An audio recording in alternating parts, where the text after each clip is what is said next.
What's good? What's good? We are back. Yours truly, the one and only Paul Pickett, host of the Paul Pickett Podcast, aka Triple P, aka the Common Sense Podcast, your source for music, sports, politics, what events, and much, much more. Today I'm about to bring in a guest. Some of y'all know him as Havoc from the South Central Cartel, aka the Murder Squad. Let's bring him in right now.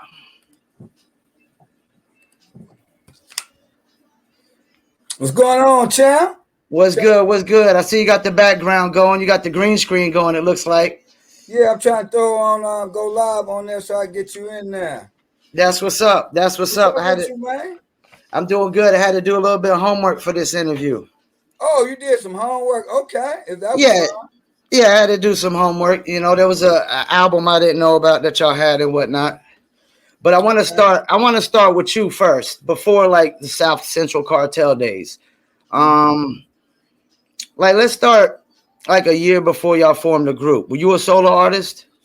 No, never was a solo artist. Never a solo artist. Never. Until down the road. Okay. I first got in the music game is basically from my background growing up on the south side of Chicago. My pop was one of the original members of the Hall of Fame, rock and roll, star on the Hall of Fame, Walk of Fame, the Shy-Lights. Oh, okay. They were on one of your songs. Yeah, it's the S.C.C thing. That's how I got them on there. It's my dad group. Okay, I didn't know that. Yeah. My dad is Squirrel, rest in peace. Eugene Record, rest in peace, and Creed L. Red Jones, rest in peace. And the only original members alive is my uncle Marshall Thompson. So he tours with the shop, with the replacement Shy-Lights and keeping the legacy going. But just a year and a half ago, we just got the star on the Hollywood Walk of Fame. So you're originally from Chicago? Correct. I'm the only member that was in the group South Central Cartel that actually wasn't born in LA.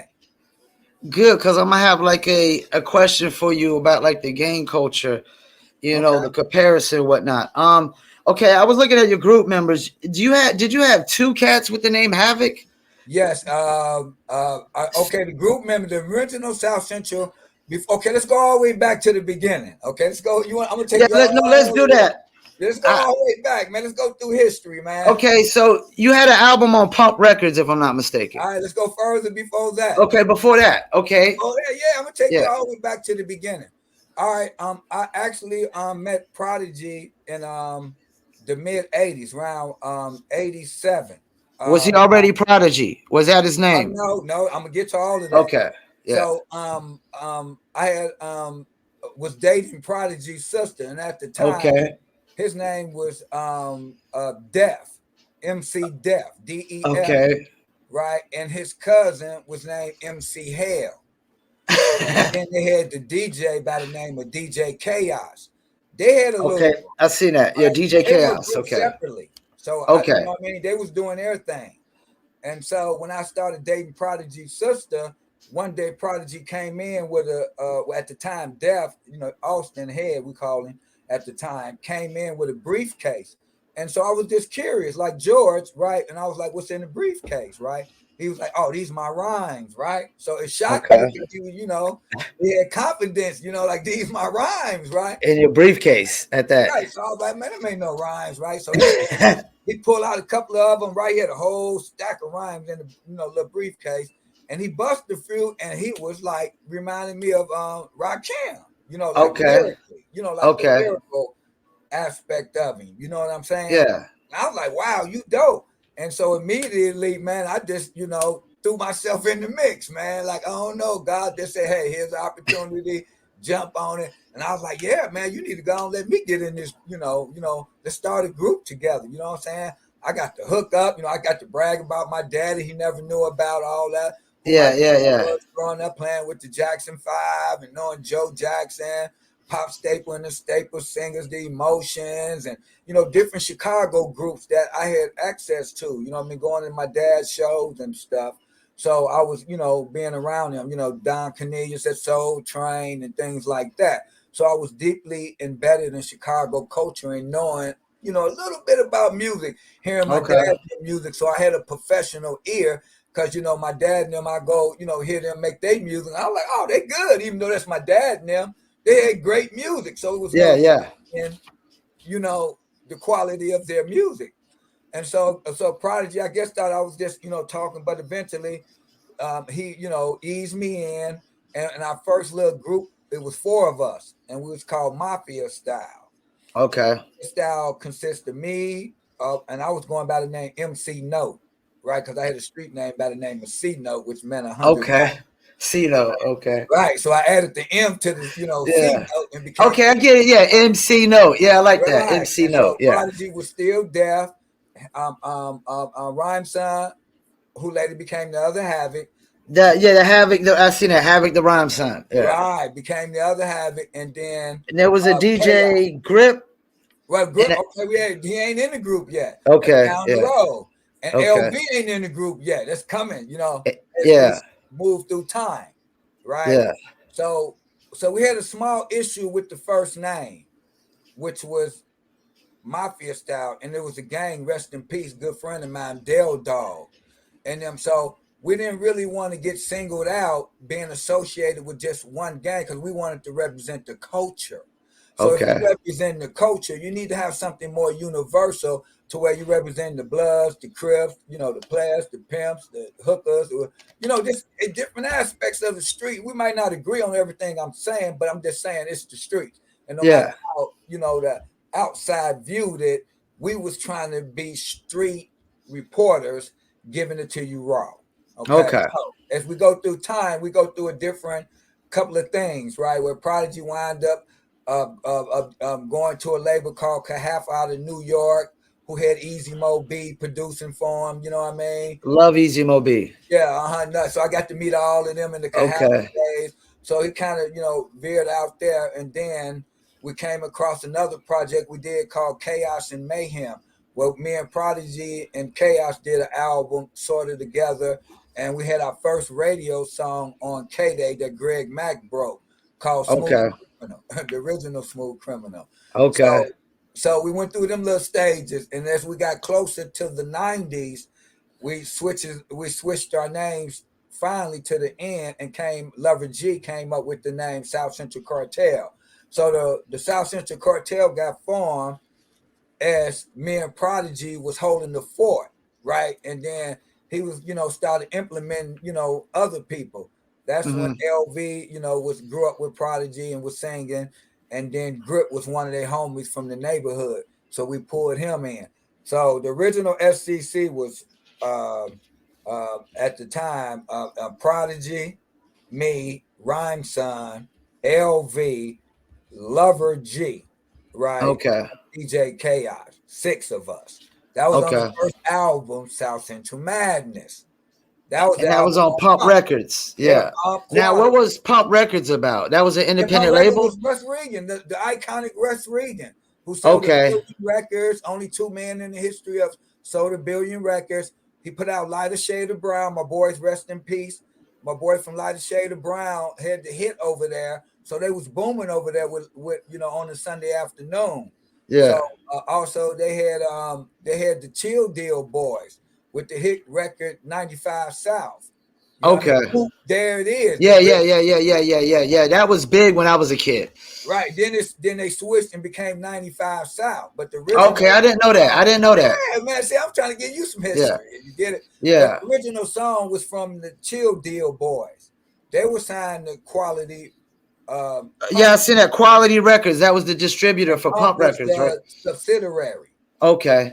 Of Quality, which was owned by a metal company out of Canada called Artec. So, a metal company out of Canada called Artec. Correct. Wow, that's crazy. Yes. All right. I'm getting some real history on this. So as we move forward, we got our first deal with South Central Cartel, but me and Prodigy had already kind of was doing a Havoc and Prodigy album, Living in the Crime Wave. And as we got closer, we kind of felt like we was about to get a deal. You feel me? So that's when Prod brought the rest of them in, and then we started working on South Central Madness and incorporated some of the Havoc and Prodigy songs into the South Central Madness album. But the Havoc and Prodigy Living in the Crime Wave album was actually finished before South Central Madness. It just happened to put that one out first. And then we dropped the Havoc and Prodigy Living in the Crime Wave, which all came out on Quality Pump. So yeah, that was that part of the S.C.C legacy. And then y'all got signed to Def Jam after that, if I'm not mistaken. Correct. Yes, the next deal was Def Jam. At the time, Artec went into bankruptcy, and so they And that happened a lot in back in right. the days. Yeah. So our records got caught up. Right, we pretty much went gold, independent. Right. Yeah, I saw that. Y'all charted 51. Yes, and so Russ Regan being a great role model to me and knowing who my father was and everything, working with my dad in the way back in the '60s when Russ was working with Stack Records and different parts of the game, and also Aubrey Taylor was working for Pump Quality, doing all of the promotion, radio, also promotion for my dad now. So they kind of kept me, a little in the loop without, So Russ Mm-hmm. Regan allowed me to go shop S.C.C with the condition that Havoc and Prodigy albums stay with them. Because we had did Okay. Living in Crime Wave and we had 2 remaining albums on the deal. So if we go get a deal and blow up, that'll help Quality, right, maintain some power with Havoc and Prodigy, which at the time Adam Levy from Warlock Records was interested in buying because they was in bankruptcy. Just for people who don't know, when you say stay with them, you mean just they own the rights to the album, right? Correct. Yeah. Correct. Of the Havoc and Prodigy remaining rights that we had 2 different deals with Quality Pop. We had Havoc and Prodigy 3 albums and South Central South S.C.C's 3 album deal. So we had 2 production deals. That was my first production deal for GWK. Was Okay. 50,000 with Pump Quality, right? And then we turned around and we got 35,000 for the Havoc and Prodigy. My first 2 production deals through GWK. Now, Def Jam, it was the Gats and Gats We Trust. That Right, was was the my first first album there. album. So during the Okay. time, during the transition, there was a big event goes on every year in Atlanta. It was called Okay. Jack the Rapper. And Yeah, I remember so that. Yeah, Jack the yeah, Rapper. Jack Yeah. the Rapper. Yeah, so we had already been to Jack the Rapper a previous year when we were signed to Quality to go, help promote the album, meet different rappers, different networkings from around the world, all can convene in Atlanta for the Jack the Rapper. So this time I was going for the second time, but I was going out there to uh, shop the Murder Squad, the original Murder Squad cassette, right? Okay. That was So, my favorite album y'all did, but actually. that wasn't even the album. That's a Yeah. whole nother album. This Yeah. was Yeah. this Okay. was just within the Click Murder Squad. Yeah. We didn't reach out to everybody. Now, what was the difference between that and S.C.C? Was it just extra members? Yes, there was all members in the Click that was with us, Okay. the original Murder Squad. Okay. So it was kind of more self-contained.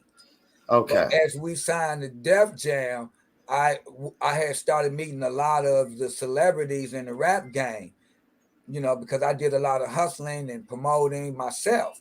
So as I started meeting everybody, I started creating learning, more of just being the mouthpiece. I started learning the business and marketing, retail, radio, going to the beat, hanging out with Dominique the Prima and, the beat with Theo and, you know what I'm saying? A lot of the also Dinah Steele was working there. My boy, my girl Lisa Canny, who used to be on the original K-Day. So I go way back with her when she was on the original K-Day with Greg Mack and Kaufman and the original K-Day that was on AM. So yeah, I go way back into them type of roots on the West Coast. So, but yeah, Okay. then actually at the Jack the Rapper, that's when I bumped into Russell Simmons. Okay. And then I approached Russell, and Russell gave me his number. And then he said, call me. So I called him for about 8, 9 months, constantly. Okay. He was like, call me back, call me back. And just the magic word was call me back. He was busy, called me back, but he answered. That meant a lot to me. He just didn't let it go to voicemail, and you feel me? And so finally he said he was going to be in LA and he wanted me to meet with him, and he was going to be at the Four Seasons. So Mhm. I went up, met him at the Four Seasons. So I told Prodigy, I was gonna meet with him. So we shot, to the studio, kitchen sink where we was doing our music, and we recorded some hot shit. Not just go do some stuff, some pre-production Yeah. shit. We went and, you know, really put the work in. You know what I mean? Because I'm financing everything, so I know that the quality of the music needed to be at a level that it's accustomed to being, like the South Central Madness album. You feel me? So we went to, and recorded about 8 songs, and so to make history, Russell loved the songs and offered a deal, which is GWK's second deal, and that's when we received 325,000 for our first deal on Def Jam. And let me ask you something. Was Def Jam had any like gangster rap acts at that time? Oh no, nothing. Oh, they had one act that was signing simultaneously with us, and that was Yeah. Boss. But I Boss was was I was thinking that there wasn't really no really like no, they cause have y'all no West Coast acts at all. Period. Zero. Look, zero. Ilch. Look, Ilch. yeah. Ilch. I'm, And I'm remember when we was the first group to sign with them, and I took Kevin Lau on his first promo tour out of college, out of Baltimore. The great Kevin Lau. Yeah. So he went on tour with us to do the In Gas We Trust tour. I had already been on tour with Aubrey Taylor with the South Central Madness album. So I had okay. already had the West Coast sold up through Sam Goody's, the Warehouse, the Moms and Pops, Calvin out there at Long Beach, and all of the one stops. Man, I had all that hooked up. Chicago, all the one stops, because that's my hometown. All up north, Portland, up there with my boy, Sir Mr. Lock DJ. Had the radio show. I met Dominique up there at the mall, mall where everybody hung out there in Oakland. Where she had the video show. She was in the video. Brenda's Got a Baby. Then she eventually moved to the beat and had the Ruthless radio show with Easy. You know what I mean? And I was on that radio show that day when Easy got into it with a Dog Pound and them. You hear me? I'm on the radio. Yeah, yeah, Easy and Dominique when they on the radio, and I'm trying to make peace. You know what I mean? yeah, Doing the interview. That was the day Easy E gave me a lot of game about letting me acknowledge all the work that I was doing and what it was, because I was yeah, just doing it. And he was like, "Nigga, you like me? You're a record company. You need to, yeah. you get it?" And he said, "Look, and never take your videos out the hood." Yeah, I'm telling you the words out of Eric Easy E Wright's mouth.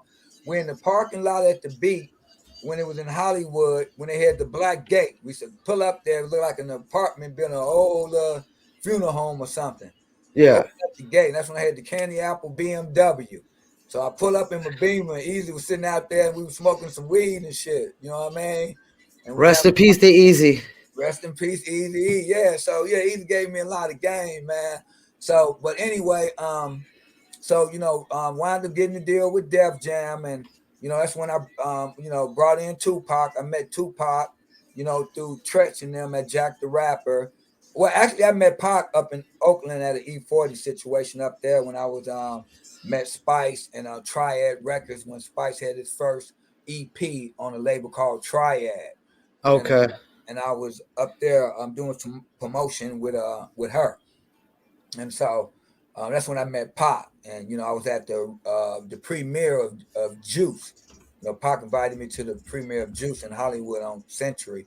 They had it at the little hotel there on Century, so I was there with Pac and them when they were showing a little premiere. But yeah, man, hanging out with Tretch, all of them, got them to come be on the Murder Squad. I did the Gangster team.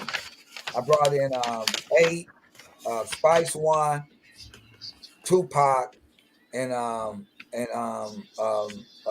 MCA, Spice One, Tupac, and Ice T, and S.C.C was on that classic once in a lifetime song, the Gangster Team.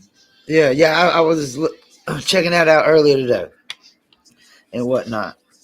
Yeah, so yeah, Um, we got music in 8 Mile. You know what I'm saying? We got music y'all in on 8 Mile? Good. I didn't Yeah, remember y'all being on Eight in the Mile. movie. It plays when Okay. they beating up, when they jumping out the truck in the alley when they beat up I Eminem. gotta go back and check that out. I didn't remember y'all. I didn't know y'all had something on 8 Mile. Yeah, it's playing in the actual movie. So it's like part of the score. So when they in the alley, the guy pulling up in the black truck and they bumping gang stories. And that's when they jump out. I gotta ask you this question. You know, being from the East Coast, we listen to a lot of West Coast hip hop, you know. But we used to call y'all West Coast, we listen to a lot of East Coast. Yeah, but we used to call y'all the West Coast Havoc and Prodigy. Did y'all like did y'all like yeah, we got into a little situation with that. Did y'all used to like not like that, or you know, when we East Coast cats? It bothered him. It bothered Mobb Deep. It bothered Mobb Deep.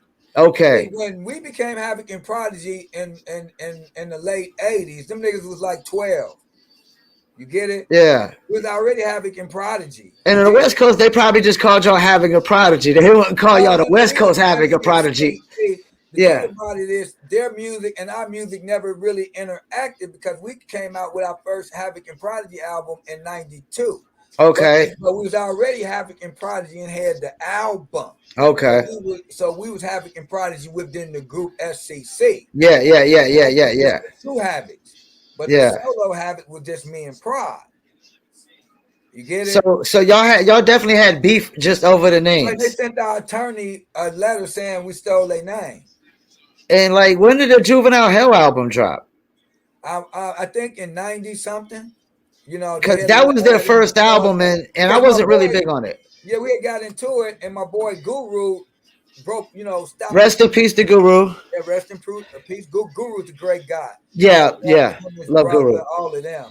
Because, you know, I used to go out to New York a lot, man. So Guru tried to kind of squash the beef with that? At another Jack the Rapper, they tried to rush me and got an incident with the other Havoc and Pride at another incident in another part of it. Yeah. The one with me personally, Guru intervened because I had a Havoc chain on. Yeah. Right? And they ran up to me telling me I stole their name. Right? So I see two be the little niggas, so I drop my luggage, nigga. This nigga, I'm ready to, you know, like put these niggas over my knee. Yeah, they short as me or shorter than me. Like Havoc, they got like nigga in 92, 93. Yeah. Imagine. But anyway, the little incident with me, I I'm about to mop these little niggas, nigga. I'm by myself, but we like 100 deep, West Coast out in the park, you know, in the they ain't getting ready to come in, but I'm going to get our room. So I'm basically got my luggage going to the front desk. Yeah. That's when they rush me. You know what I'm saying? That's when they say, "Oh, we shook S.C.C." Nigga, you ain't never shook S.C.C. Nigga, you was about to get shook. But anyway, it wasn't that serious on our part. Yeah. When I remember when I first saw your album, man, I was like, these dudes are something out of like Boys in the Hood, man. Like it was just like I didn't just looking at the cover. I was like, I wasn't questioning anything about your music. The photographer retired after that, and been getting he's been getting counseling. Okay. What you getting over here with the guns? Yeah. He been getting counseling. It's an article on YouTube about. He's been getting counseling because y'all took a picture with like posing with guns. Yeah, he was scared because LV was playing with him with the gun. Oh man. Yeah, deep. Look, they got a whole little segment about it, about him and all his great work and album covers. Freeman or Free, something like that. But if you look on there, who the photographer on the And Gas We Trust album? Yeah, they got a segment about that, and he goes nut about us. That he would never do a photograph with S.C.C. So how old were y'all on that album cover? Huh? How old were y'all on the album cover? Oh, shit, that was 93. So I was in my early 30s. Okay. I was a little older than the other members. Okay. You know what I mean? But Prodigy in them was younger. You know what I'm saying? Prodigy, Rhyme, son. LV was more my age. LV older than everybody. And like being like from South Central, I'm guessing like it was hard to escape gang culture. Yeah, but to go back, but also I was the one that took Tupac to the video Spice had when he jumped on the Hughes brothers when one of them. Oh, yeah, he was with me. He was at the studio recording the Gangster Team. What was that about again? For historical purposes? It was about the movie. Okay. They fired him from the movie. Okay, and what movie was it again? They fired him from Society. Oh, that's right. Pac was what part was he supposed to play? He was in Poetic Justice. What part was Pac supposed to play He again? was supposed to play Dog, the main role. O-Dog, yeah. I gotta school you, man. I gotta give you a whole, I just can't. I just couldn't remember. I remember that he was supposed to play a part. I just couldn't remember what part it was. Yeah, because I was with Pac and then we was in New York at the first annual Source Award. Yeah. That's when Pac had took over the stage when they gave the album of the year to my boy P Rock and CL Smooth and them, who did Down with the King. Yeah, and Down so with the they was King. waiting on them to come up. Pac and them turned the music on, jacked the stage, and you know what I mean, was pissed off. You know what I mean? That's what Suge was talking about. Yeah, man. And you don't want your CEO dancing all in your video, come to that row.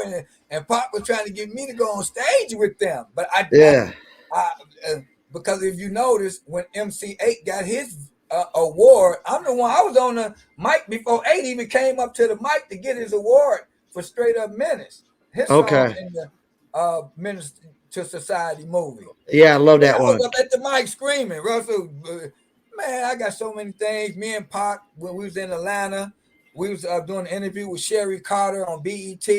Russell calling me on the phone while me and Pac promoting, in Gas We Trust, the gangster team. He was giving it up for me. Russell called me. I'm like, Russell, don't you see me, man, promoting? Man, I hit you back later. Look, I'm on live with Sherry Carter, and we having a ball, me and Pac, in Atlanta. You think the media made that beef worse, or was it a real beef? Far as who? The Pac and Big, Death Row, the Bad Boy. Pac was quiet, so he never really revealed his hand. Yeah. As far as, how he was with me. You feel me? You know what I mean? He was always, he always fuck with me, called me, I hung out with Potter, a few times. Yeah. It never seemed like Big really had beef with him either. Huh? It never really seemed like Big really had any beef with Pac either. Right. And I met Andre Harrell and Puffy and them back when Puffy was working for Uptown before he left and got the deal with got a solo deal. Yeah. I had met Puffy and matter of fact in Atlanta at Jack the Rapper. We was at the Swiss Hotel. Yeah. Me, Pac, and my boy Q Ball. And we was all in the, waiting on the valet. And that's when Puffy pulled up. He had just signed his deal. Yeah, sure did. Talk to me and my boy Q Ball. Did they always do the Jack the Rapper in Atlanta back then? I don't know, but he was at that one. Okay. He was definitely at that one. That was the one when that's when Too Short was staying in Atlanta. The studio where I remember, Too Short moved to Atlanta. Yeah, it was right there by the little swap meet on the corner. Him and Ann Banks and all of them had moved out there. This was during that time. I mean, this is before Atlanta hip hop was even big, right? Right, yeah, they was moving. They was starting to grow then. Yeah. That's when the Chill Deal Boys blew up with the Whoop There It Is, and that type of stuff was starting to develop. Usher, because I had did a school tour with Usher, so Usher was breaking HE out. When his mama was managing him. So you said you did a school tour with Usher? Yeah, man. What school? Which school tour? In Chicago, we did South Shore, Westinghouse. We did a few of them. Yeah, that's when I met his moms, and we did a show out. I did a show with Usher, me and Prodigy rather. Did a show with Usher and Soul for Real, and it was after Prodigy at a club off of Halsted. Yeah, man. I met so many people, man. You wouldn't even believe it, man. I have come across, and my almost 40 years in this business. I want to talk about the Murder Squad compilation. That's my favorite project that y'all did. Wow, thank you. That was South Central Cartel, but it was different, right? I mean, I did that whole album. I put together that whole album. You put the whole album? Okay. Russell changed the name and put South Central Cartel Presents the Murder Squad. Russell did that. But the album was supposed to be Havoc Presents the Murder Squad. Oh, okay. You get it? GW. Yeah. Whatever it was my project. I paid for the project myself, and Russell gave me a deal and basically, leased my masters. Why So do you? yeah, I did a lot of work with that. That's when I brought in Jo, my boy BG Knockout and them doing the beef when they was having with the Okay, I dog remember pound. BG Knockout. Yeah, Yeah, and when they Draysta, I think it is BG yeah, Knockout they kind Draysta. of diss the dog pound them Yeah, after, yeah, yeah. but they used our song and it kind of created a little riff with us when they say, "What would you do if I stepped up to your front door with a fofo BG?" Right? Hit them back on the knock on wood. So Okay, yeah. And so yeah, and I broke up a little fight with them at a John Stockton birthday party. We was at John Stockton. yeah, oh yes, my boy John Stock. Anyway, yeah, man, Drayster, man, was finna get into it with Snoop. You know what I mean? So I'm in the middle of them and Drayster and BG and them little niggas ready to go out and get, pistols and all that. So I had to calm all them down because they got mad respect for me because me and BG like this. Well, Like they we was down with Easy too, though, right? yeah, that's what I'm Yeah, saying. Yeah, yeah, yeah, yeah. yeah, Me and yeah. Beach used to hang out on Main Street at a little spot. He used to hang out. Then he went to jail for like 10 years. You know what I mean? That's when he had went to jail and got out. But yeah, I used to hang out with BG in South Central on Main on 80 something and 50. Yeah, I think it was like 70 something 50. Yeah, off of Main. Yeah. I want to talk about your sound a little bit. Okay. Like it Well, sounds like Prodigy is the sound. Prodigy was pretty much the musical genius behind all of the sound of the S.C.C. first album. Him and Chris Jamarama Johnson. That's when Prod wasn't even producing; he was just rapping. Then he merged into a producer as we got to the Havoc and Prodigy album, and then the "And Gas We Trust" album. Prod took over. You it know what I seemed mean? like there was a lot of funk and kind of like Roger Troutman kind of Oh yeah, we had a lot of like Roger, man. yeah. We had a lot of Roger, man. Rest in peace, Roger, man. Mhm. I had just met him a week before, 2 weeks before he got killed. He was doing a song with Spice One. We was in New York at a Yeah, studio in New York. I was with Spice recording the song Spice had with Roger. And 2 weeks later, that's when his brother killed him. He gave him his number, man, because I was wanting to do a track with him. why does he have such a big influence over the West Coast, early West Coast sound? It seems like Because of the phone. His music yeah, the funk. created the phone. And so once a trend starts, it develops. And Roger had multiple musical sounds that it was easy to adapt. Even Dr. Dre used a lot of Yeah, that Roger Troutman. everybody used a lot of Zap Yeah, Roger songs. You know what I mean? And a lot had to do with the drum beats too. yeah, Back then we used a lot of loop drum beats that kind of gave it similar feels too. yeah. So we was into a lot of that when we was in our early development with Chris Jamarama, Prodigy, and I had my you know, little pieces I started to grow in, learn how to be a producer. You know, so yeah, Yeah, I my definitely thing is, caught that. Like Roger Troutman, funk. I was just listening to the beats. I was like, there's a lot of funk in here, a yeah, lot of Roger man. Troutman. You Get Clown had it. Yeah, South Central Madness had it. We had it yeah. with Gangster Love. You know what I mean? So yeah, we was Roger. Um, that first album was deep with Roger. We had like 4 tracks with Roger. What's your opinion of the modern day West Coast sound? It has this great sound that has developed. I would give it up to Mustard and all of them, the The YGs. YGs, I yeah. give it up for like that. They took the LV sounds, right, which developed to a pinch of domino, right, and Domino, you talk? Yeah, I remember Domino. Yeah, yeah, domino, yeah, man. yeah, I I'm gonna remember take it back to Domino. you. Yeah, Yeah, yeah, I'm gonna take it back to you. yeah, So they took a little bit of the gangster, a little bit of the domino, a little bit of the Snoops, and the Michelays, and all of the earlier sounds that were in the mid '80s, late '80s, and started to change and merge during the early '90s when the singing started to intertwine with hip hop. Because remember, early hip hop wasn't no singing, bro. Come on, that was One considered soft. It That was was frowned on. considered, It was frowned on. Yeah. yeah. Come on, but see, we didn't care about that because I Yeah. come from a shy like background. Yeah. You get it? So you couldn't Yeah. frown me on when we was doing early songs, when my dad and them did a song with us called Love is a Mac back in the 80s. You get it? So before Snoop and them, brought in the dramatics, you know what I mean? We had already done that. Yeah. So So you would say that the West Coast cats nowadays, they're not really selling out the West Coast sound like New York did, right? New York totally sold out the sound. I don't agree with a sellout. I Or agree they're with totally strayed away from the sound. And let's say that. They're right totally because strayed away from this any but part of the remember, sound. let's go back to the beginning.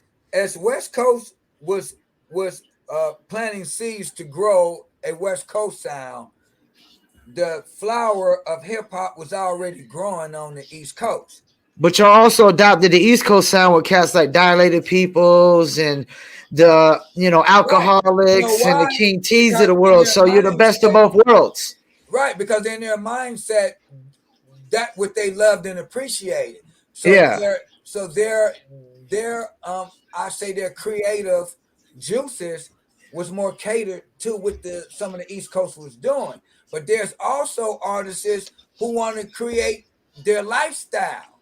And so West Coast lifestyle was totally opposite of an East Coast lifestyle. Yeah. A lot of the You're right. It is. Yeah. right. So you got to It's differentiate apples and oranges. syllables. Because it's Apples and oranges. syllables of music and hip hop. You got the musical part, you got the lyrical part, you got the culture part, you got the riots and the different stuff that might be going on the West Coast, considering to what's going on the East Coast with the projects and how you got the different barrels or whatever the different things they call in the East Coast. You get it? And then you got Yeah. a little bit of twist of Philly jumping in there, New Jersey jumping in there, Manhattan. Boston.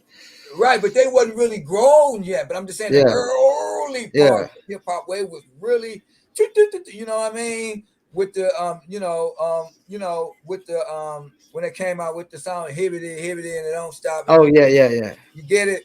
And so that Yeah. was my first hip hop experience next to Yizzy, Kizzy, Yizzy, the double D Dutch. The double Dutch. But see, them was my early experience. And when I heard them immediately being a little kid, right, I jumped to that because it was different from what my daddy and them was singing, the slow, love songs and you know what I mean? And then listening to the Emotions and the Jackson 5 early on. So that was that sound.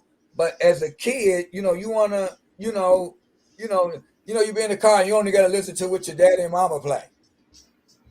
Yeah. So when Pretty you got a much. Yeah. chance to listen to For me, music, it was Elvis. My mom was always playing Elvis.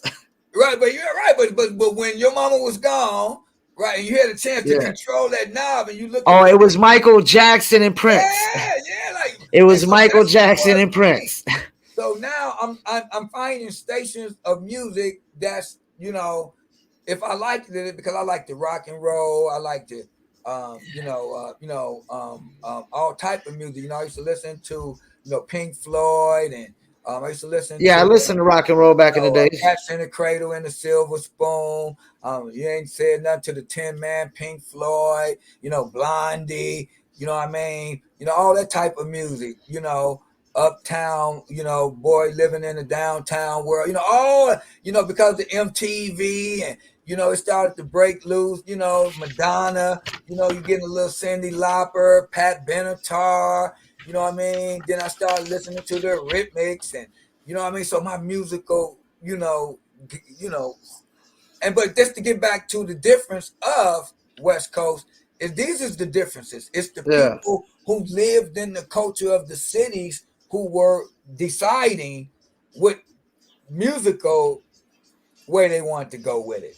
So, but if you embed it in the West Coast, because even when you listen to, Far Side, you know what I Yeah. mean? Love Far Side. Yeah. Yeah, you know what I'm saying. So when you listen to a Far Side, they got an East Coast influence, yeah. But it's a West Coast musical sound and the word play. Yeah. See, their wordplay about, they might say something about palm trees or Venice Beach, or you get it. And the East Coast, it's gonna be Staten Island, the trains, the subways, the different, you know what I mean? Right. That's what I mean about how it's intervals of it. The lingo, you know what I'm saying? And so the West Coast tried to,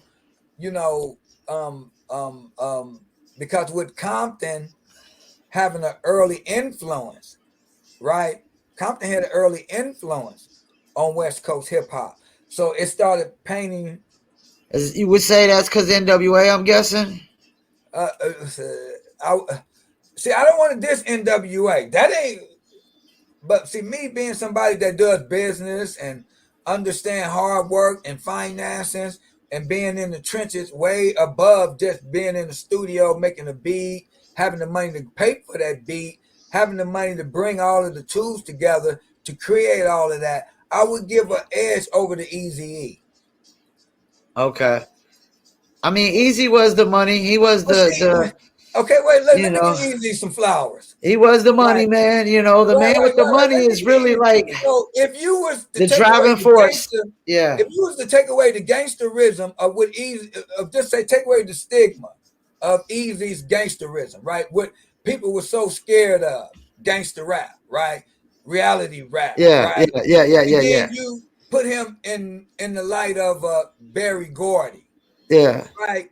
Legacies in the music business should be built on sales and what you bring to the historic placement in an era, in a setting.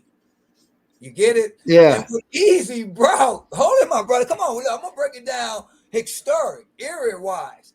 And what a Berry Gordy would get recognized for, what a Russell Simmons would get recognized for, what a Barry Wise would get recognized for, a Monica Lynch or Cheryl Dickinson, or you know what I'm saying, or all these labels that were led like a Russ Regan and a Clyde Davis. I can go on and on because I'm historically knowledgeable of music because I do my homework and I want to be in that setting. So in order to be in the setting, I must know of the legacies and the people that sits amongst the Mount Rushmore of building labels, sounds, and legacies. So now let's go to all the people I just named. Now when you put all of them historically, what they got for what they built. Look what Jive built with E40 and all of them, Spice Ones and all that. Monica Lynch with Farside and I mean not Farside, but De La Soul, rest in peace, the one that just got killed. Oh yeah, just passed away. Yep. Coolio and Coolio, Coolio was big when I was a kid too. You talking historic. So now MC Hammer out of Oakland. I mean, people want to diss Hammer, but you wouldn't diss him to his face, man. He broke over major doors. Look, he got a $27 million deal with Capitol. He blew it, but he got $27 million. Hammer had the greatest hip hop show in the history of rap. And he employed a shit ton of people. Wait, Let me make this one more time. MC Hammer and the Hammer crew, right? Yeah. Too Big and the girls, all of them, the hype man, you know what I'm saying? MC Hammer had the greatest show on stage in the history of hip hop. If anybody disagree with that, I'm willing, man, to go get a Hammer show and their show and show you the difference. World's greatest hip hop entertainer? Man, hip hop ain't entertaining. They ain't got no dancers, and he coming on with the little special passes and going across the stage. Right, but that was then. Remember, see, you can't judge that based on your overall history because it's different histories. And I never judged Hammer like people judged Hammer. Like they would always. It's kind of like how people judge Post Malone. They be like, "Oh, he don't be spitting bars." Post Malone never really said he wanted to spit bars. Like, thank you. We can't put things on people that they don't want to put on themselves. Now you know what I'm understand what I mean? No, I totally get it. Right. So, but my point is, nobody ever gonna have a better show than him. I'm not gonna take nothing from Easy because Easy, if I'm not mistaken, the first single Easy recorded, nobody they had nobody else to rap it, and he literally recorded it, and it was a hit. Bar by bar. Like who records their first song? Very first song is a hit. Somebody else. The song Easy does it. Yeah. The song was for somebody else.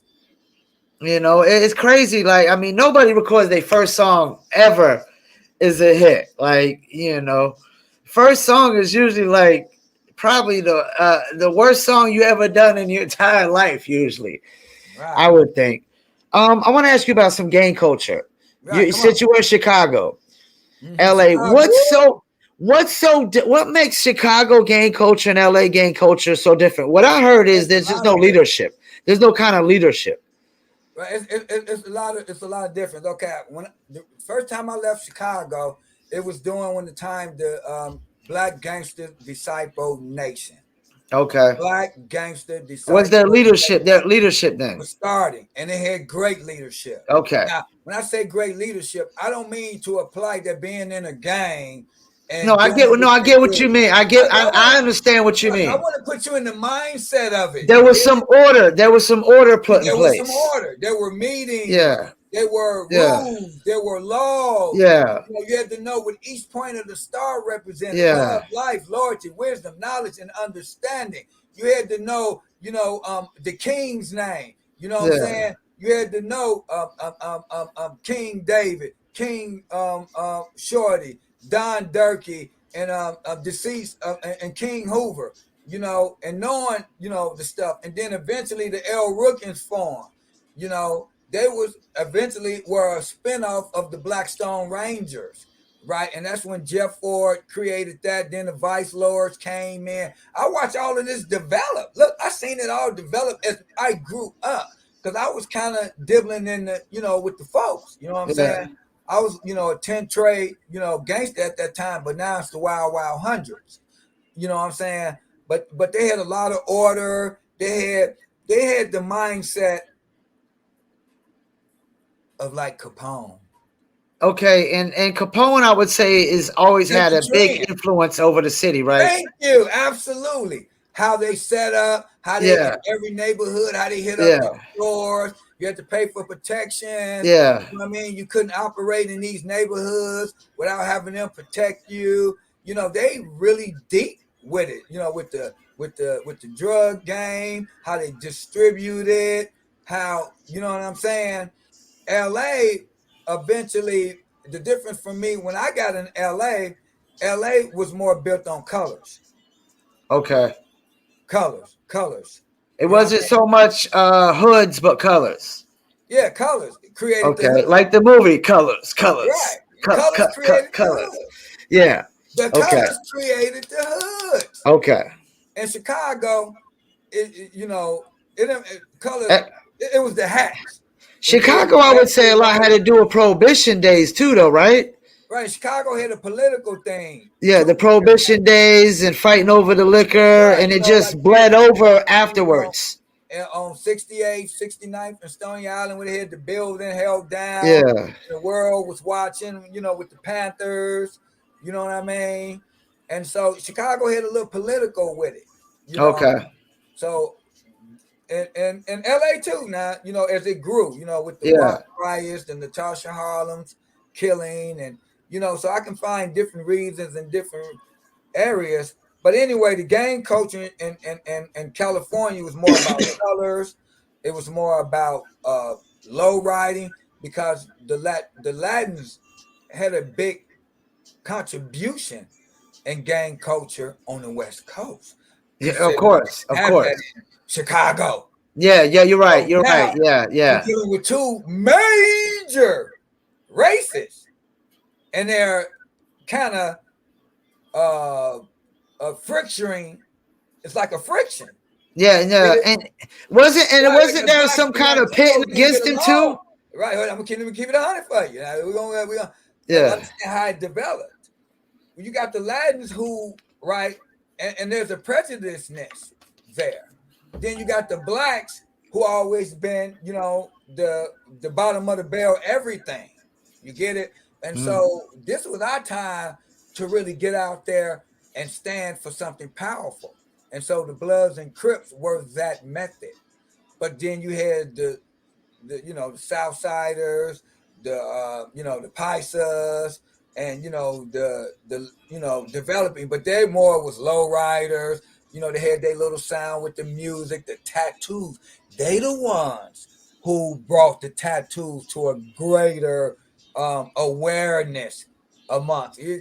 Yeah. What about the Mexican mafia? When did they kind of come all in of the that mix? too. But see, the Yeah. Mexican mafia is more formed, comes from Mexico. Okay. And then integrated because Okay. that's where the drugs coming from. So they needed people on the other side where they growing all the drugs from to be the recipients and then help the distribution. So How much did prison have to do with anything in like LA gang culture forming? it's the same thing as the streets, but it changed over the years. Because Yeah. back in the 80s, the blacks ran the jails. Then the gangs started to get in there. So they started separating the Bloods and putting them in special modules, blood modules, because the Crips were dominating at the time. Okay. Crips was dominating the whole county jail at that time. So if you wasn't Cripping, you had to either PC up or go be put in special blood modules and all of that. And because of that, as it grew, Now let like me ask you this though. Okay, you said it's mainly Crips. Is this well, a bunch of this is in races? the 80s, though. This is in the late 80s, but it Okay. changed. Now is this multiple races of Crips, like whites, blacks, No, Hispanics, or it's just more black. And Crips were pretty much black dominated then. okay? Okay. You get it? Yeah. Like, so I'm talking about I'm doing my first time in the county jail, and Now what about the Bloods? They were mainly I black dominated did too. my first county time in 81. 81. I was 2 years old. 81, I got my first number and I discharged was from the 2 years county jail, old. right? Me. Yeah. Right. That's when I went to RC West. I went to Chino Institute for Men when they had the underwater swimming pool. They did that. They had Cedar. That's when I actually met Dale Dog. That's where I met Dale Dog, rest in peace, from Main Street. We was in the same dorm doing a riot. You know what I I'm mean? not who is that? I'm not familiar with Dale that. Dog was the leader of the Main Street Mafia. Okay. And he got killed some years ago. But Okay. yeah, he was the the heart and soul of Main Street Mafia. Crip was a huge gang in L.A. But yeah, man, the county jail, man, it went through a lot of transition, and for me, I was a part of all the transition because I got rid of 6 numbers, man. I've been in prison, man, 6 times, and I got rid of 6 numbers. Wow. I started out with a V number. So only people that been in the pen know about a V number. See, everybody I talk know all nothing that. about that. Thank you. See, people that don't know nothing about it, they won't even understand what a V Yeah. number is. I spent one night in jail. That was enough for me. So I did. How do you think we came up with the song County Blues? Because of all my jail time. I said, man, we need to do a song about the county. And then that's when I started off. I woke up in jail like, damn, I must be dreaming. I can't be dreaming. I don't see no bitches I can diss. All these niggas around me. I know him, and I know that motherfucker. I must be in this county again. Singing the blues. You know what I mean? Yeah, that's when you was getting the wet 40. They used to dip your money. They used to give you a little free, we used to call it tree bark. We used to call it tree bark. Yeah, we used to have a little bags. They used to make the money bags, the Mexicans, the SAs, used to sell them, make them different colors and sell them, put your money in. And, county jail was way different back then. Way different. Now, do you think gang culture was worse then or is worse now? I would say it's the same. It's the same. It's more because of social media, because of everything. More video and more footage, more awareness of people paying more attention. Right, it's just more magnified, and then there's more people participating now. So the numbers are bigger because America is growing. cities are growing. So as you grow, the numbers grow. Yeah. It may seem like it's way more. It's not way more. It's just way more of the world expansion, and it's just magnified through social media, news media, and people dying every day, which is part of life, part of God's plan, part of everything, no matter how you want Yep. to sum it up, look at it, Yeah. People die every day. criticize Yeah. it, whatever. You know what I'm saying? Go holler at God, man, and see how far you get with it. So let's see what I had some more little notes here. Mm-hmm. What we had. Oh yeah, on your album. When I was on looking on your album, did y'all have a radio version and an instrumental on one of your albums? On which song? I want to say it was on Murder Squad album or something. Didn't y'all have like Oh a yeah, yeah. knock Okay, on what wood? happened was on the We got S.C.C album. It was called it's an S.C.C thing. yeah, We had the original version on the "In Gas We Trust" album. yeah. It was just the S.C.C. But I Then thought y'all on the had like Murder a knock Squad, on wood clean version. I yeah, thought on the see, yeah, album and the on instrumental. wood too. Yeah, You two for two. You two for yeah, two. So we got a version of "Knock on Wood" with just the Murder yeah. Squad click, right? And then we got a version with just us, our click. So it's two versions of "Knock on Wood," and then there's two versions of it's an S.C.C thing. We got an original S.C.C thing on the SC on the "In Gas We Trust" album, and then we remixed it with my dad's group, the Shawlights, on the Murder Squad album. Well, y'all So the only that's people that ever did that though. I've never seen like the album before. Y'all had the instrumental and the clean version. yeah, we got clean versions on songs. No, I'm talking about the album though. Was that like that was Oh no, no. And pre-planned? also we had a different versions of what's that damn song? Me and Prodigy had a song.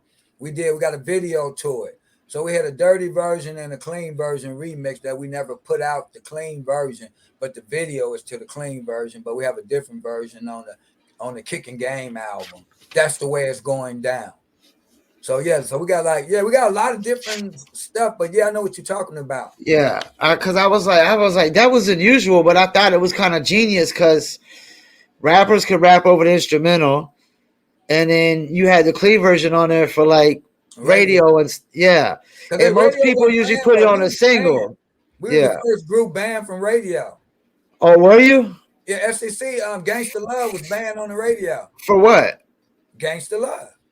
I mean, what did they The give you word like an gangster exact back reason? in the word gangster in 1991 was I would say a derogatory word. That was before Luke went before like Hey, look, man, they were Supreme not Court playing and all that. Gangsta Yeah. Love on the radio.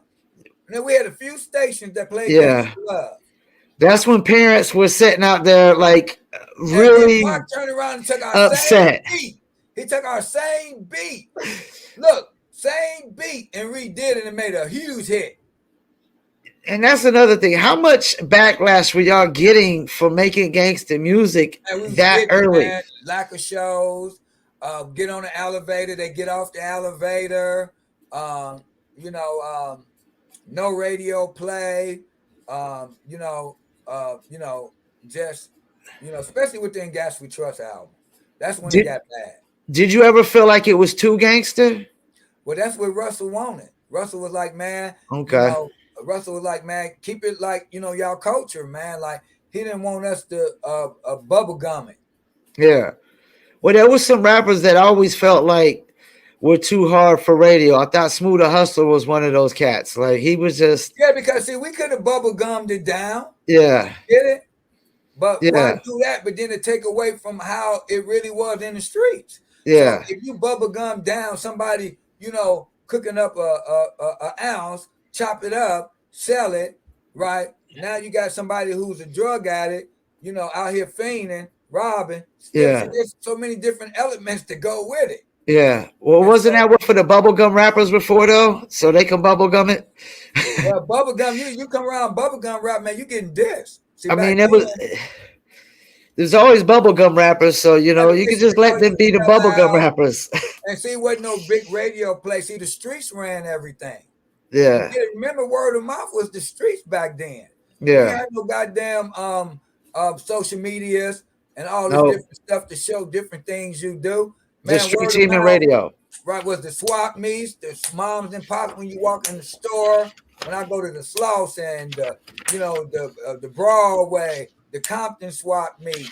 You know what I mean? You had to go up in there and meet with all them, Asian, stores and get them, you know what I mean? Get them some free product so they can make some money. Then they put your poster up. You get the black and whites, 8x10s, autograph about 50 of them. Man. That was real hustling, man. Yeah, I remember those That's the days. hustle I'm used to Distribution doing. mattered. Yeah, that's the hustle I'm used to doing. Getting out Um, there. what's the group members doing nowadays? Well, Prodigy's still doing an amazing job producing beats. Okay. Young Prod is one of the most gifted, underrated West Coast writers. He should be up there like Corrupt. You know what I'm saying? Young Prod, Prodigy's younger brother. Okay. Rhymeson, married, working, doing his thing. LV, still doing, his little thing, making a little money off of Gangsta's Paradise. He sung on with Coolio, won a Grammy with that. Oh, he sung on that Gangsta's Paradise. Yeah, that's Yeah, I LV. didn't. Okay, I didn't. Yeah, I didn't know that. They got a Grammy with Coolio for that. So pretty much, I'm glad you put that together. I never actually caught onto that he was from y'all's group, and that was a huge song. yes, Huge song yeah, back to then, Paul man. Stewart. Yeah, That's Coolio's he probably got biggest hooked up song, to right? Paul Stewart. See, Yeah. Paul Stewart wound up getting the job to run Def Jam West, but Leo Corns offered me that job first. I turned it down. That's how Paul Stewart got to run Def Jam West. I was the first person offered that job. Leo pulled me up in the fourth season and offered me $80,000 a year to do that job. And you putting out artists and stuff nowadays, Yeah, right? yeah, I got my own new label. It's called Game Changer Entertainment. I got a new distribution deal with Bungalow Universal. So I'm Okay. dropping new music. I got 4 acts signed, and so I'm building up my catalog. Building up all of my media. All of the moderate what they call the new way of digital entertainment has come full circle now, and so the Yeah. future of digital entertainment is now, and so I have pretty much mastered the way it is now. So me and you've been doing a little dibbling dabbling with promotion, with Tiffany Yep. Lewis, and so that's when I was just doing it, through CD Babies and stuff, and was kind of learning it, and you learn by the process, by going Yeah. through it, promoting, seeing what work, what do work, what numbers is effective, how you get yourself in all these hundreds and hundreds and hundreds of new digital ways to promote today's music. Yep. And so I'm trying to innovate, game changer. And so, that's where I'm at now. Pretty much got it mastered. And so now I'm getting all the music uploaded, creating my own playlists, learning how to master all of the portals. Because, you're talking about all these portals. You got to go make a playlist. Yes, a lot. Spotify, you got to go make a playlist on Titan. Then you got to go get all of the songs. You got to put them on the playlist. Then you got to arrange them in order. You get it. You And I got have TikTok, all of them. Instagram, Yes, Facebook, YouTube yeah, Shorts. YouTube, yeah, all that. I'm talking about. I got Yeah. all that, and I'm managing Yeah. over 150 portals myself. Yeah. It's a And lot. people won't manage and do stuff the way you pay them. As soon as you Yeah. pay them, they lollygag. What they lollygag on, I can do in a few hours. You get it? As soon as you pay them, they go on buying groceries. Yeah. So, They ain't doing the so promo first. Yeah. first thing they saying, "Oh, your shit look good. Who you pay to do it?" I'm So, laughing. so are you producing all the music for all these artists that you're signing? Well, the new artist is me and my musical team of Mellow Mac from Okay. Pro Studios. Mellow Mac is pretty much the sound. He has his own direct sound. Then he has Okay. a sound he works with a guy he works with named Jacob G. They got a Okay. sound called County Line, to where they write and produce music together. And then me and Mello got a sound that we create that's a mixture of R&B, hip hop, and political and inspiring music that me and him create. And that's the sound that I'm implementing with tabs of him and Jacob sound with the groups and the sound that I'm trying to create, like a Barry Gordy or Easy E. I want my own sound in the sense that it's moderate, it's part of the formula, but it has its own, identity, its own identity. Yeah, its own identity. And so, so mellow is the sound. I work with the great Cigar who mixes it. I go to the great studios like Paramount and Westlake Studios. I got a great bass player, Federico, and great guitars. What I'm saying. So the whole team is great. The writing team. Jacob and Mello and Sweet Cream. Gray Lee writes amazing. So yeah, man, it's Jamel writes. I got a great leadership with my company, with my sister running the company, Crystal Lester. That's what's up. President, vice president. I got a great A&R, Jacob Garcia, who is a hustler. He's like the heart and soul of the street promotion. We are now finna be out there hitting up all the venues this year. We got the tent, the backdrops now, pressing up the old school CDs again and vinyl, getting the merchandising and pretty much getting out there, man. Got the QR code made now. Got the QR code poster. So when we set up, so we can sell music on hands and then direct you to the moderate music right there on the spot. So I'm pretty much got it all sold up. So I'm aligning everything, you know what I mean? And this is just a lot of work, a lot of money, a lot of dedication, commitment. You watch people come and go, but you got to stay consistent in the trenches of your own work, your own self hustle, and not be detoured by other people's lack of ability to want to work and want it handed to them, want the spoon fed, and you know what I mean? And soon as you take the spoon out of their mouth and say, hey, let me see you feed yourself and help out a little bit, they ain't got a clue. We're about an hour in. I got one more question for you though. Sure. Being a gang, coming from the gangster rap scene, what is your take on this cancel culture and censorship going on?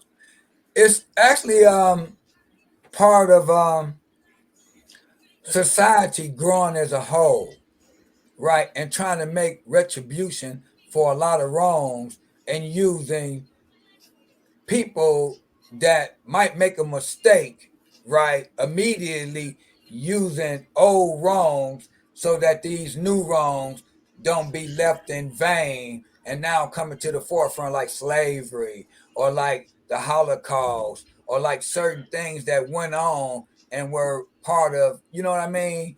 Things that were so devastating and part of history that it should have been stopped back then.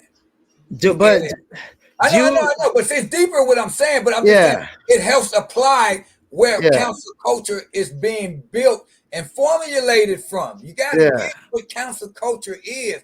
It's in their mind of judging, like they're the judge, the jury, and saying and the executioner, and then spread it to the people as what you did is wrong.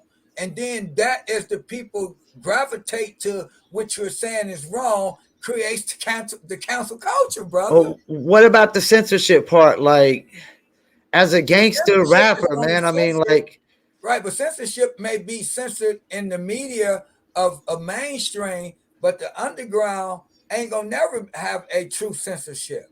No, I get that, but I know for a fact that there's people that told me that their content would be censored if they didn't remove like Kanye West music and things of that nature on there, which is straight up censorship.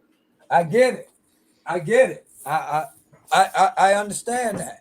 I'm on an interview. They set it on the table. All right. So yeah, man. Council culture is huge now. You know what I mean? You look at Kanye, you know what I mean? And you look at how they tried to do Kyrie Irving, you know what I mean? So I'm just bringing up certain points. But really, you got to understand everything has to come from somebody's feelings. It has to come from what somebody feel like is wrong in their mind. Council culture is about people gathering together to bond together to say what this person is doing is wrong. And so we're not going to support them in no type of way. So they're going to go after your money, your image, your everything that makes you successful. They're going to try to intimidate that to where you're a hit. And so that's what cancel culture is. It's based on people's Okay. opinion. Last question then. Would you have made it in this cancel? Would y'all made it in this cancel culture era nowadays with some of the stuff y'all were saying? I believe that we would have got away with it because of the ability that you can apply music as you apply a movie. Yeah. That's how I look at it. That's how I Right. look at it. Yeah. So if People. a movie can go out and be Schwarzenegger, right? But what he's killing up is not reality. Yeah. What we're being Schwarzenegger and talking about ignorance. See, it's ignorant. Isn't that a About problem though? killing People take it too literal people. Get it? sometimes. They yeah. No, I totally get it. It gets taken Right, but literal everybody have sometimes their too own much. right to it. Right, but it's called Yeah. right of opinion. Yeah. Everybody don't think the same. Everybody ain't gonna like the same. You might like Coke. I don't like Coke. I like Pepsi. I like Coke. But does that I don't make like Pepsi. does that make me and all my Pepsi fans, right? We got hey, let's cancel culture Coke. You know, Coke is bad. You know, all them Coke drinks. Get it? You get what I'm going? Nah. Yeah, I get it. So everybody has a choice whether you like their choice or not. And so when you bring social media into the ram of it, Yeah. social. Look up the word social. Yeah. Media. Look up the word media. So once you expose yourself to being social and everything you post is media, Yeah. right? Now you have the ability now for everybody to have an opinion about what you post and the media what you post as they respond to your post with a media response. And so that's how it distributes. All right. Before we go, anything you wanna shout out? Man, I just want to thank you for having me, brother. You're a I great brother, appreciate you man. coming on, Man, man. I thank you for the work you did with Tiffany, man. We got a lot more work coming up, man. You know, I'm be hitting you up on that. First and foremost, I just want to thank God, man, for having me here, my mom for bringing me here, all of Team Game Changer. Like I have an Okay. amazing team, and I can't give them enough love for what they do and what they have put up with and endured with this journey since I walked out of the jail, in 2014, January 18th. You know what I mean? It's been a long journey for me, man. I have overcome and I just want to thank God for that. And I just want to let everybody know, man, if y'all truly, man, supporting, the West Coast, the movement, the sound, having something that's polished and, help building another legacy that represent not just myself and my label, but my people, the coast, music as a whole, man, support Project Game Changer, man. The CDs will be available in April.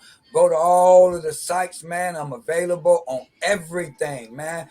Go add the music, man. Go watch a video, man, on my page, man. Show some love, man. You saying you like my page, man, and not going to listen to a song is not no support.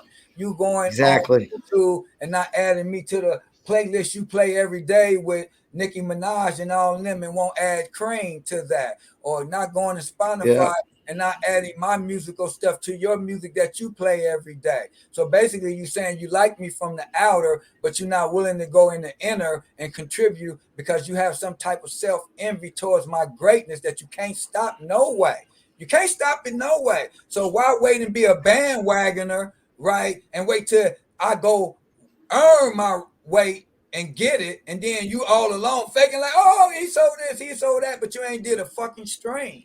So if you really got some love and support for what I'm doing, man, go on whatever you got, whatever you listen to, however way you do your thing. You know what I'm saying? Add some game changer music to it. Yep. And That's all I ask, man. Support my music, man. If it's whack, then I don't expect you to play it. But I guarantee you, man, I got something you gonna like. And I'm gonna add the links in the description of this video as well, and the audio version will be on Spotify, Apple, and all that as well too. So Project people will be Game able to Changer follow. 2023 is the playlist. So you can go on any site, right, and look for Project Game Changer 2023. And that playlist is gonna have all my current new music. That's what's up. Thank you for coming on, man. Man, God bless, man. I appreciate it. Havoc from the South Central Cartel. Appreciate it.